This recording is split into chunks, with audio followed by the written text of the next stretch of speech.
ሰላም ወደ ተከበራችሁ የንቁ ሚዲያ ቤተሰቦቻችን ከንቁ ሚዲያ የዕለተ ማክሰኞ ዋና ያላቸውን ዜናዎች ወደ እናንተ ይዘን ቀርበናል። ከዜናዎቹ ጋር ያድናት ነኝ። አብራችሁን ቆዩ። ብፁዕ አቡነ ሳይሮስ ከጠቅላይ ቤተ ክህነት ዙሪያ በልማት ምክንያት ለተነሱ ምዕመናን የበዓል ማያ ድጋፍ አደረጉ። እንደሚከተለው ይቀርባል። ብፁዕ አቡነ ሳይሮስ ከጠቅላይ ቤተ ክህነት ዙሪያ በልማት ምክንያት ለተነሱ ምዕመናን የበዓል ማያ ድጋፍ አድርገዋል። የኢትዮጵያ ኦርቶዶክስ ተዋሕዶ ቤተክርስቲያን መንበረ ፓትርያርክ ጠቅላይ ጽሕፈት ቤት በአካባቢው በልማት ምክንያት ተነስተው በልደታና በፒያሳ አካባቢ ወደ ተሰራላቸው ቤት ለገቡ ምዕመናን የ2018 ዓ.ም የትንሣኤን በዓል ምክንያት በማድረግ ለእያንዳንዳቸው 5 ሊትር ዘይትና 10 ኪሎ ዱቄት በመስጠት እንኳን አደረሳችሁ በማለት ድጋፍም አድርገዋል።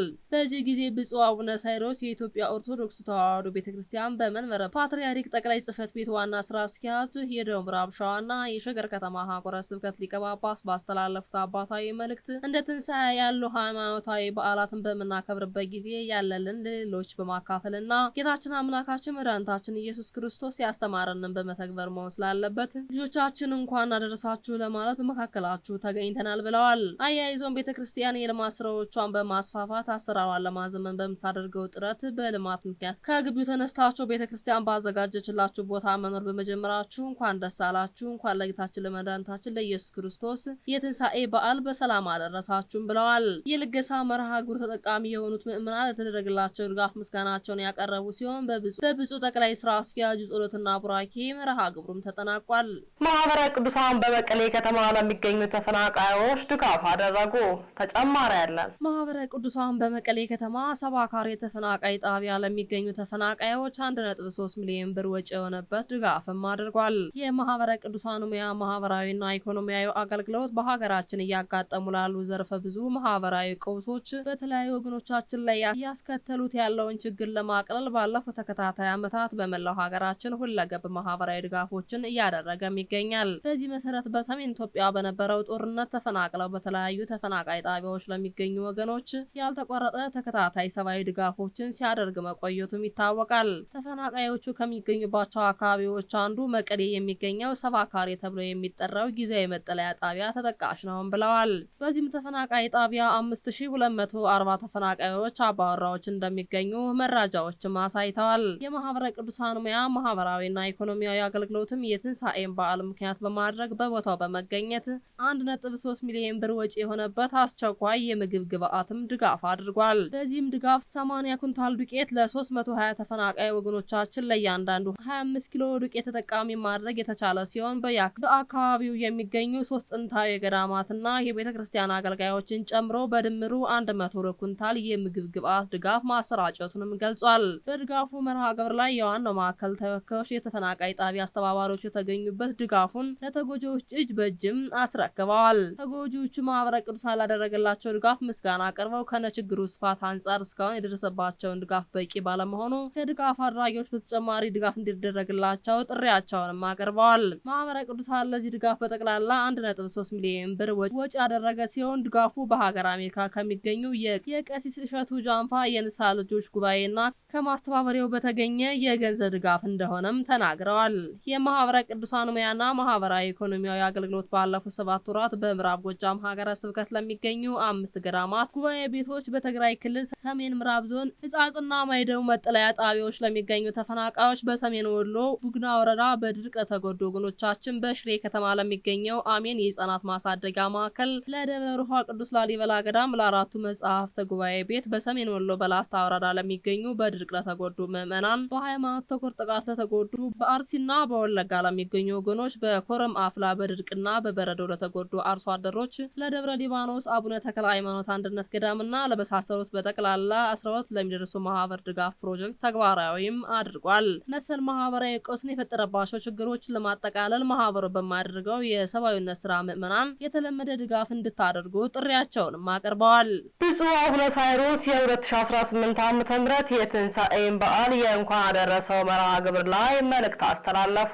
እንደሚከተለው ይቀርባል። ብፁዕ ጠቅላይ ስራ አስኪያጁ አቡነ ሳይሮስ የ2018 ዓ.ም የትንሣኤን በዓል የእንኳን አደረሰው መርሃ ግብር ላይ መልእክታቸውን አስተላልፈዋል። ብፁዕ ቅዱስ አቡነ ማትያስ ቀዳማዊ ፓትርያርክ ርዕሰ ሊቃነ ጳጳሳት ዘኢትዮጵያ ሊቀ ጳጳስ ዘአክሱም ወእጨጌ ዘመንበረ ተክለ ሃይማኖት፣ ብፁዕ አቡነ ዲዮስቆሮስ የቅዱስ ሲኖዶስ ዋና ጸሐፊና የራያ ሀገረ ስብከት ሊቀ ጳጳስ፣ ብፁዕ አቡነ ሪያቆስ የአዲስ አበባና የሀዲያ ስልጤ ሀገረ ስብከት ሊቀ ጳጳስ፣ ክቡር ንቡር እድ ኤልያስ አብርሃም በመንበረ ፓትርያርክ ጠቅላይ ቤተ ክህነት የመንፈሳዊ ዘርፍ ምክትል ዋና ስራ አስኪያጅ፣ ክቡር ረዳት ፕሮፌሰር ግርማ ባቱ በመንበረ ፓትርያርክ ጠቅላይ ቤተ ክህነት የማህበራዊና ኢኮኖሚያዊ ዘርፍ ምክትል ዋና ስራ አስኪያጅ፣ ክቡራን የመንበረ ፓትርያርክ ጠቅላይ ቤተ ክህነት የመምሪያውና የድርጅት ኃላፊዎች፣ ክቡራን የመንበረ ፓትርያርክ ጠቅላይ ቤተ ክህነት ሰራተኞች፣ ክቡራንና ክቡራት በዚህ መንፈሳዊ መርሃ ግብር የተገኛችሁ በሙሉ በአምላካዊ ስልጣኑ ሞትን ድል አድርጎ በብርሃን ተጎናጽፎ ከሙታን የተነሳው ይሄው እግዚአብሔር ቅዱስነታቸውን በሕይወት ጠብቆ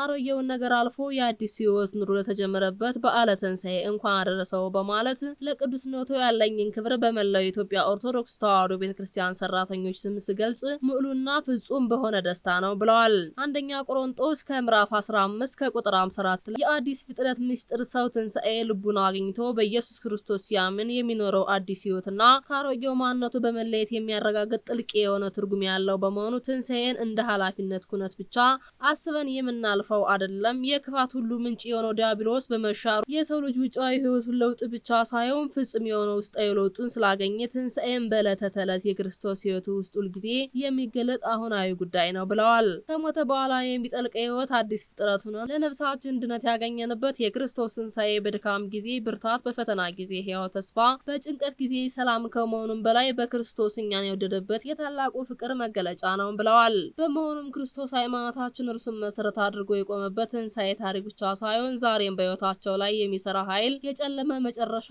ከጥፋት መንገድ የወጣንበት የንጋቱ መጀመሪያ መሆኑን አያጠያይቅም ብለዋል።